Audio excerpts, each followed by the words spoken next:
presented by Ma Santoshi Recording Studio, Shirapur.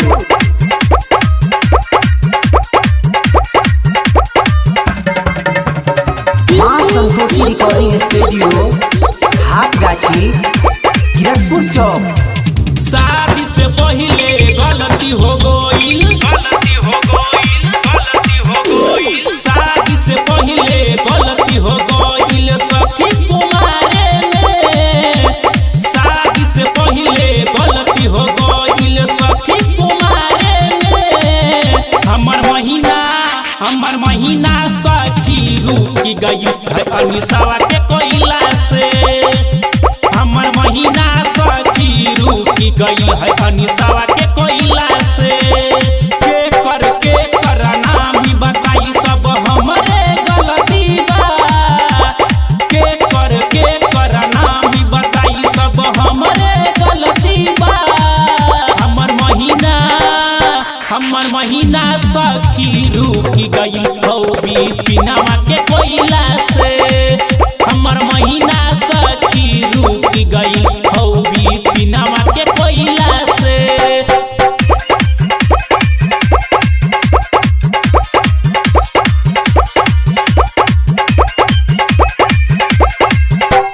Ma Santoshi Recording Studio, Shirapur.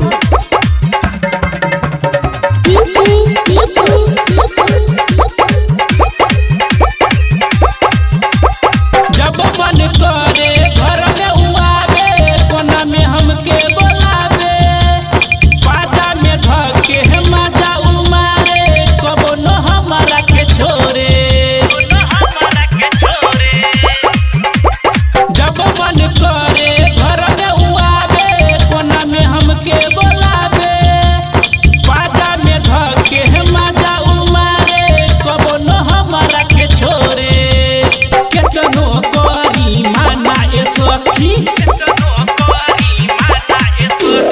केतनो करी माना ए सखी माने न बतिया के, केतनो करी माना ए सखी माने न बतिया के। हमर महीना सखी रुकी गई है विजयिया के कोयला से, हमर महीना सखी रुकी गई है विजयिया के कोयला से।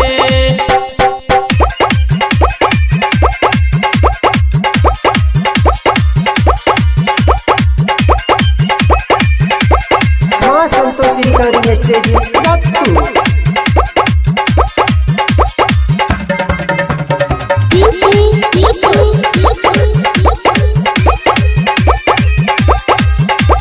चढ़ल जवानी हमरे सखी भइल न कंट्रोल हो, नादानी में गलती भइल बा हो गइल बा लोड हो। चढ़ल जवानी हमरे सखी भइल न कंट्रोल हो, नादानी में गलती भइल बा हो गइल बा लोड हो। राइटर चंदन अरविंद आयुष, राइटर चंदन अरविंद आयुष सखी न छोड़े एको दिन, राइटर चंदन अरविंद आयुष सखी न छोड़े एको दिन। हमर